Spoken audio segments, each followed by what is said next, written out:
So these three things we will try to complete it. So one is a for loop, nested for loop, and the debugging. So these three items we are going to cover now. First, I'll try to explain you this particular program. Let's see. Now, this is what is first. If you see that this is what the simple for loop which we are trying to do. Now, what I'll try to do, I'll write that the SYSO. I'm saying that uh, I am in simple uh, for loop. Okay. Now I'll just keep it, and I'll do one more thing. So I'll try to print out the ith value also here. Okay. Now when it comes to the I value, I just wanted to print it. I'll first comment all these things. So control this.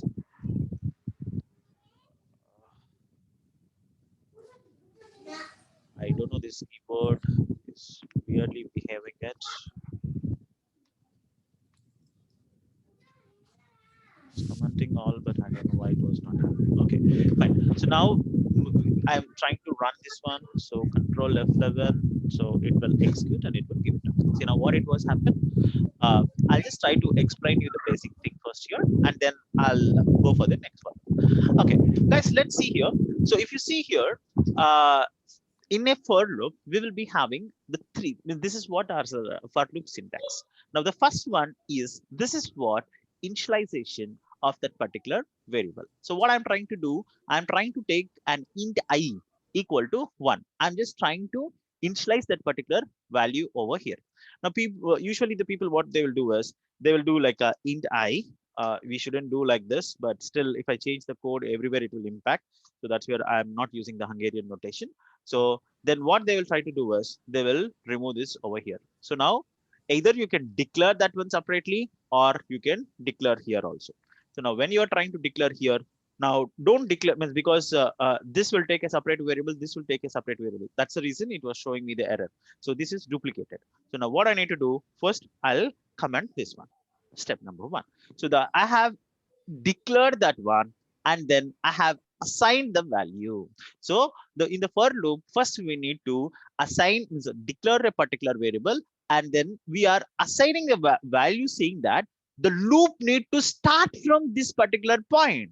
Now, from where the loop I wanted to start it run, I wanted to start it run from 1. Now, what I'll do, I'll give the loop as 0. So when I given this one as 0, so now if I run the F11, if you see here, it started from 0, 1, 2, 3. Now, no, I wanted means from you need to understand from where you need to run that particular loop. So that is what the initialization of the variable you need to do it.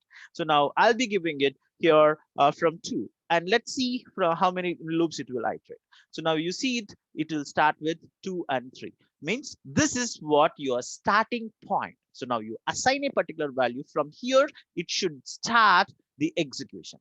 Okay, so now next one is I means less than 3. Means this is end point where it should end. So now if I wanted to end at the 10, so now what it will happen. So if you run this particular program, so you can see it started from 2 and then it ended at 10. So this is very pretty simple, boss. Where I need to start, where I need to end. So this is what the variable declaration and then initialization. And this is where the condition we are giving that, boss, you need to terminate over here. So that is what the second item in the for loop, where you are giving your condition to terminate. So this is the condition to kickstart, and this is the condition to terminate. And if you see here, this is I is less than or equal to 10. So that's the reason it was printing till 10. So now you have already practiced your operators, right? So now greater than or equal to, less than or equal to. See now it was coming only till 9. If you have been given here less than or means equal to 10, so then until the 10, the value it would be printed for us. So that is what the basic differences you need to understand. So here where you are incrementing it. Okay, now this is what the initialization, and this is what your condition means. From here it need to start, and here it will be ending. And now every loop have a particular thing. Either it should increment the value or decrement the value.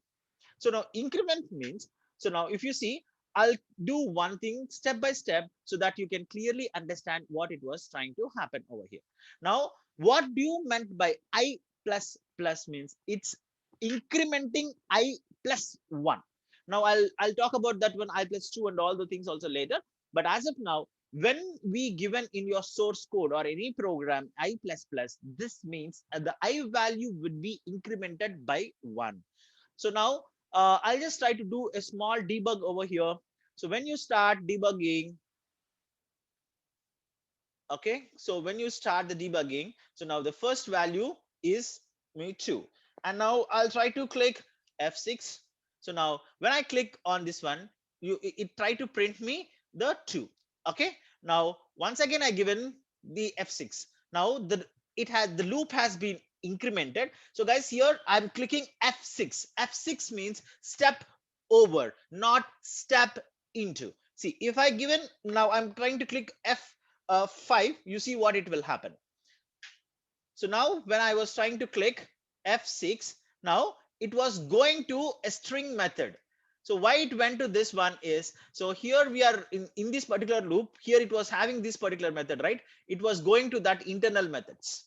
So I don't want it to come to this. So I'll just click F6, F6, I directly come over here. Now still the value is 3. Now this may not be the right example for our step into methods. So which is F5, I'll not do that. So F6, just it need to go iterate and see how this will work for us. Now I clicked on it, it went and printed the 3. So now you seen it, right? The yellow color marker is here. The debugging current instruction pointer is there. You're seeing the toast message, right?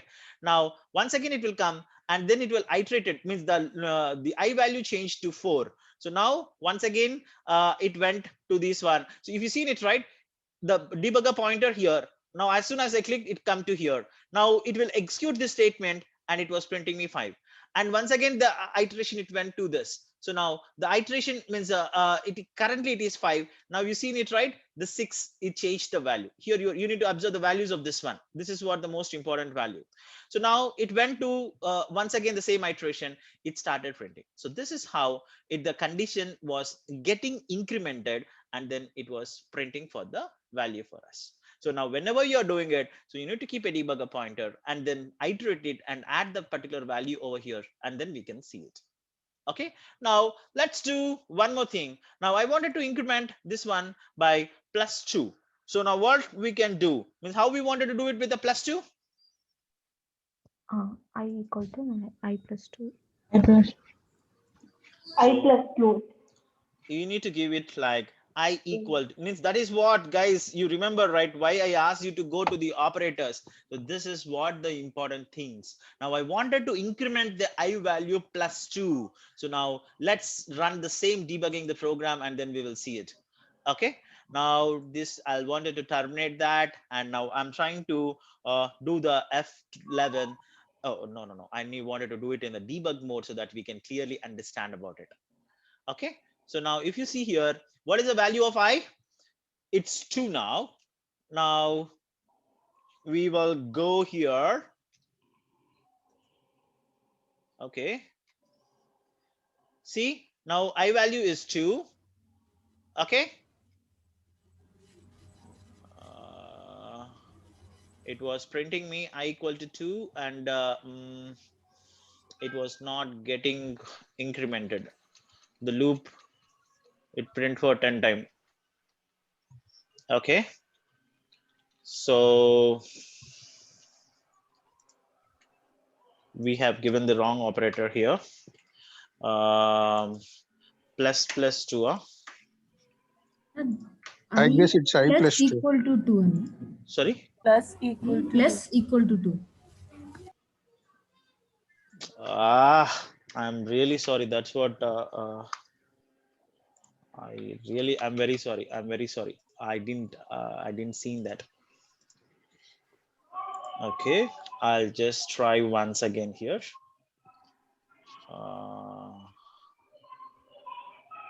Sorry, I didn't seen it. So guys, I'm very sorry for that. Now, if you seen here, what is the I value here?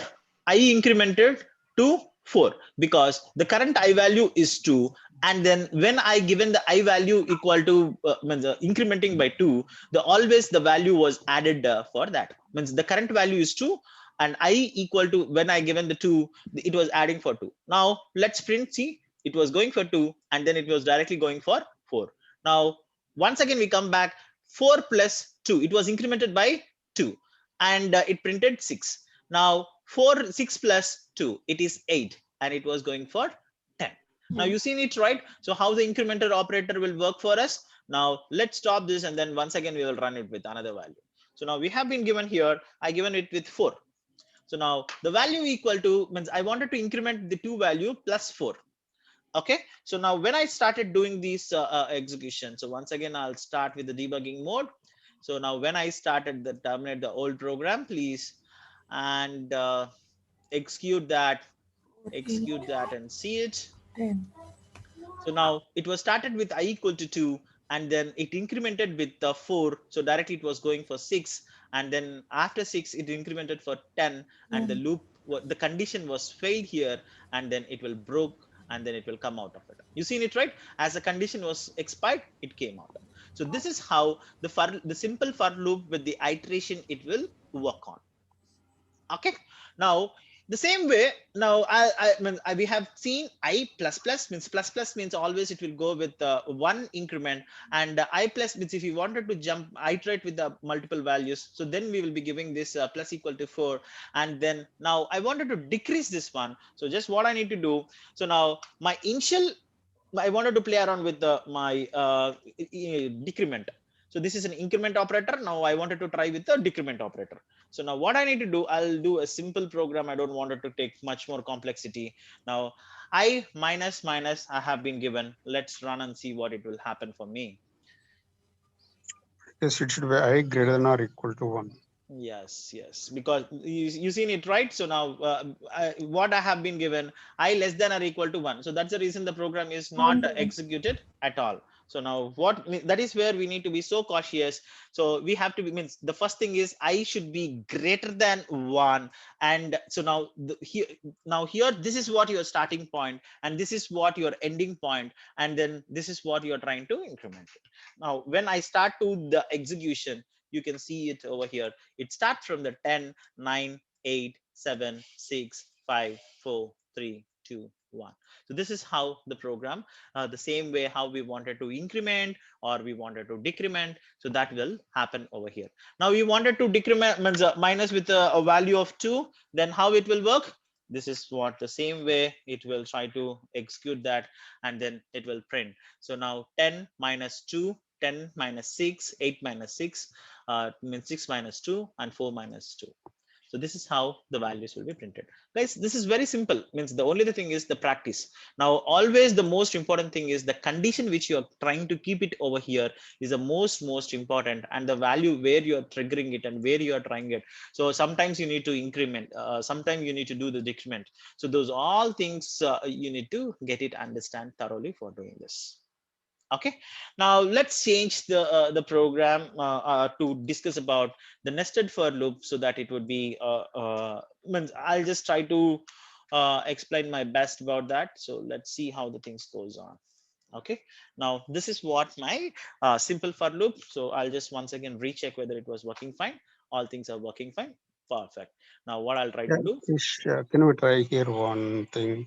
yes. Instead of I plus plus, can you place plus I? Uh, okay, you are asking me what is the difference between the Yeah, plus plus correct, I and then I plus plus. correct. Yeah. Um, okay, okay, cool. Then I'll try to command this. See what it happened. Guys, I need a second for here, please. Sujit, yes. I'm in a meeting, guys. I'll send you after half an hour, please. Yeah, bye. Sure. Okay, so now, okay, so where we are. So plus plus I and then I plus plus. I'll give you a detail about it. So one of my friend has been done this mistake when he was writing his code. So I just recollecting that guy. Means what is the basic difference between this I plus plus and this one? I'll just show you something here. Plus plus I was I plus plus. There is a wonderful article which I read through this. I was just looking for that article. Plus Java. It's a very minute differences.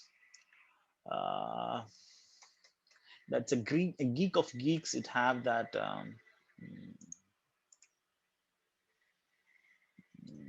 Actually, there are some other differences also. So here, the basic differences for this one, I'll just let you know.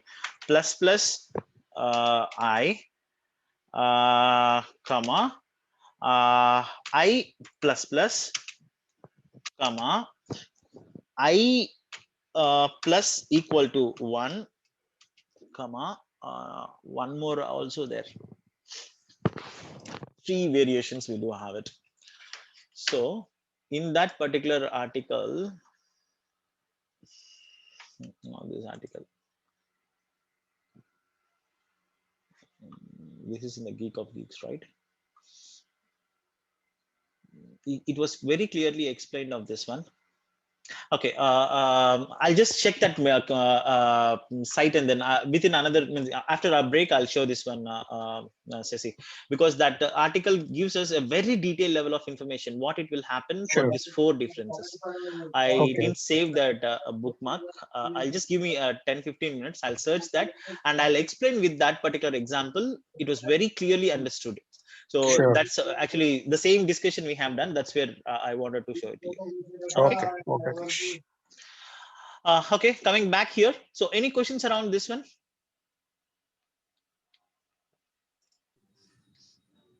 Okay, so now going for the nested for loop, I just come over here in this particular nested for loop. Now we have done with this, right? So now let's see what this will print for us. So if you see here, wherever you are seeing I am in the simple for loop. So you are seeing that I'm in a simple for loop. After that one, this was printing for 3 times. And once after this one, then once again we are having it. So now you see the difference, right? The step number 1, step number 2, step number 3, 4, 5, 6, 7, 8, 9, 10. So everything it was printing for 10 times. Now let's see, let's analyze the program, what it was happening here. Okay, now we will debug the program and we will see how this program will work for us. Now as usual, I'll go click the debugging. So the debugging point came here. I was coming for F6. Now I value equal to 1. Boss, we know that, don't tell me again. Now what it happened, you seen it, right? The debugger yellow color pointer came here for the for loop. Now we need to understand what is a jth value. So now you see here the jth value is 1. So now let's understand this particular internal for loop first. We have declared, we have been assigned a value j equal to 1, and then means that has to start. The starting point of this j value means here we have been declared that one, we have been assigned that particular value, and the jth value is now it shouldn't, means where it should end is it should be greater than or less than or equal with 3, and here we are incrementing with 1. So the same thing which we have been done. Now let's go here. Now my ith value, I'm trying to print my ith value and the jth value. What is my ith value? It is 1. And what is my jth value? When I entered into this one, here also 1. So you can see here ith value and the jth value also. Now once I click the F6, once again the first means this was executed. My ith value is 1 and my jth value is 1. It printed. Now second time the condition was broken. No, still what is my jth value? It is 2. So the condition satisfied here. So that's the reason it entered into it, and it means already it incremented, right? So now it gone for my ith value is 1 and jth value is 2. It printed that. And once again, now my jth value is 3 and my ith value is still 1. I didn't change anything. Means first it will take a value, it come to the internal loop, it will run here. Once after the condition broken, then only it will go for the next loop. So now I kept I equal means my ith value is 1, jth value is 3, and then I come out from this particular loop. Means for the first time the loop iterated perfectly. Now what is my ith value? Ith value changed to 2. Now second time it prints me this. Okay, it printed me the loop 2, and it came to the second loop. In the second loop, my jth value is equal to 1 and j less than greater equal to 3. J plus plus is here the value. Now here when we have this value, so now my ith value here is it is 2. Now I need to see the jth value. Jth value is 1. So now this is the first time. Once again it will start running, right? So now previously it ran for 1. So now if you see here 1, I have executed 3. Now this is now for the first month. Once again I was just running it for the jth value. So here we came here. So now the j value is 2. So that's where my I value is 2 and j value is 1. Now once again my I value is 2, j value is 2. So that's how this loop will be executed. You seen it, right? So now once again it broken for the means it executed this and it broken and it came out. So this is how this will execute the complete program, and then we'll get the output of this. So that means we have executed. So it start executing now, and then it will print me this. So this is how it takes the first iteration of I and then do for 1 2 3 for j. Means you can imagine that a way that we do have rows and columns, right? First row, first column, first row, second column, first row, third column. So it iterated for 3 rows and columns and then came back. So this is the second row, first column. So that's how this will iterate together, and then it will print for me. Now what I'll try to do, I'll just add some more thing. If j equal to 2, come inside, j equal to 2,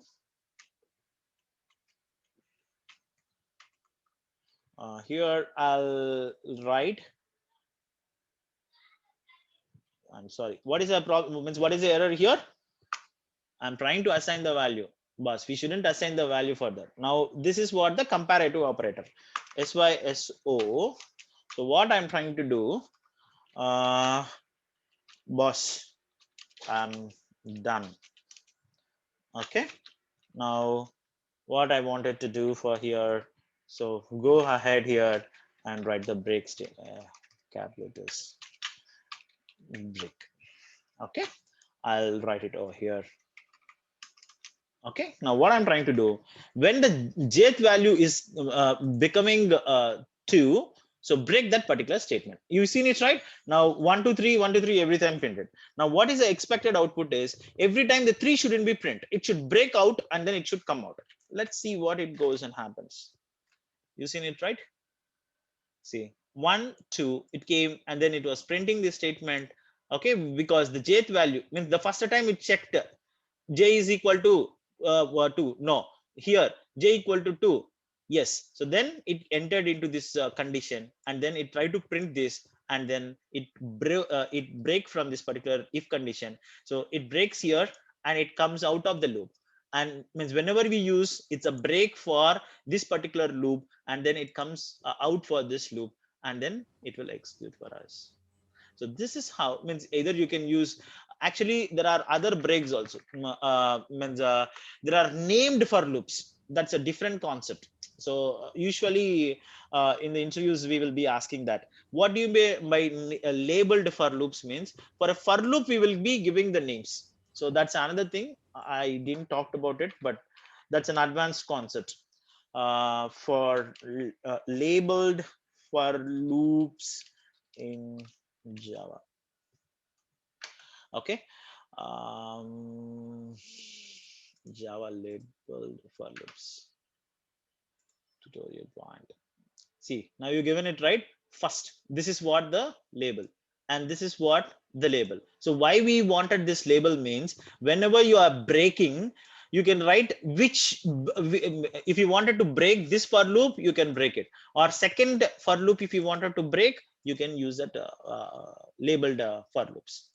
So you means which for loop you wanted to break. So that, but it means, for example, now if I break this one, I wanted to come out of from this loop, if we are using the break. But if I wanted to say, boss, I wanted to come from the first for loop also, I can write that particular for loop here, and then I can come out of this one. I don't wanted to give you this one because it might gives you a little bit confusion. So that's the reason I'm not asking you to do that. But at least you should know how to use for loop, nested for loop, incrementing, decrementing, and then using the break and then continues. So if you understand that one, that gives you the information. Okay, this is how we wanted to discuss about the for loops and the debugging. So for loop, simple for loops, nested for loops, and debugging. So any questions around this one? No, Krish, we are good. Okay. Okay, guys, just give me another 10 minutes of time. So I need to send few documents. So after that documents, means I'll connect for another 15-20 minutes, and then we can wind up the session for today. So once we connected back, we will discuss about the array 2D, and then this bitwise operator, and this one. I'll search for this documentation also. So we'll exactly connect back at 12, and then we will try to wind it off by 12:30. Let's see how the things goes on. Okay, thanks Thank all. you. See you. Thank you. Bye all.